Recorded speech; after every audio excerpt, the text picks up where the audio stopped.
Vaincre l'échec scolaire avec Agir pour l'école. En France, 20% des élèves de CE1 ont un niveau très faible en lecture.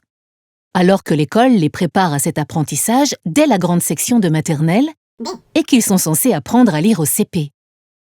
Or, la lecture est la base de tous les apprentissages, notamment parce que les élèves qui savent lire peuvent comprendre les consignes et donc progresser dans toutes les matières. Ainsi, ceux qui ont des difficultés pour lire sont souvent en échec scolaire. Une situation qui se poursuivra tout au long de leur scolarité. Résultat, 1 élève sur 5 entre au collège sans savoir lire correctement et 20% en sortent sans diplôme. L'association Agir pour l'école, créée en 2011, s'est donnée pour mission de réduire de moitié le nombre d'élèves en échec scolaire dans les classes où elle intervient, en agissant à la source du problème, l'apprentissage de la lecture. Pour y parvenir, elle fait le lien entre l'éducation nationale et la recherche en mettant à la disposition des enseignants des outils pédagogiques conformes aux préconisations des chercheurs en sciences de l'éducation et en psychologie cognitive.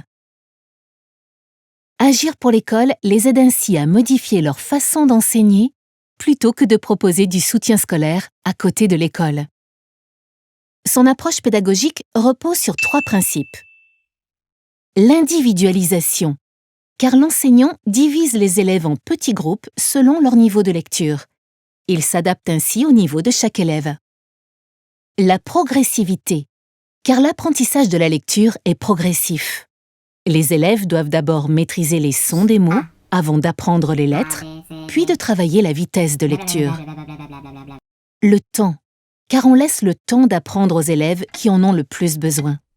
Dans une classe standard, 20 heures sont dédiées à la lecture, alors qu'il faut environ 30 heures d'échange individuel avec un enfant en difficulté.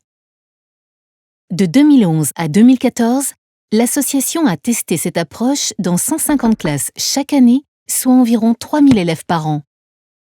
Ces classes étaient situées surtout dans des zones d'éducation prioritaires, et elles ont été suivies pendant 3 ans de la grande section au CE1. Leurs résultats ont été comparés à des classes témoins qui apprenaient à lire avec la méthode classique.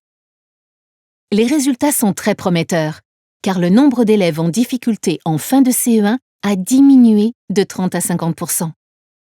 Agir pour l'école a désormais l'ambition de suivre 500 classes par an d'ici 2017, afin de prouver que son programme peut fonctionner partout et que vaincre l'échec scolaire est possible.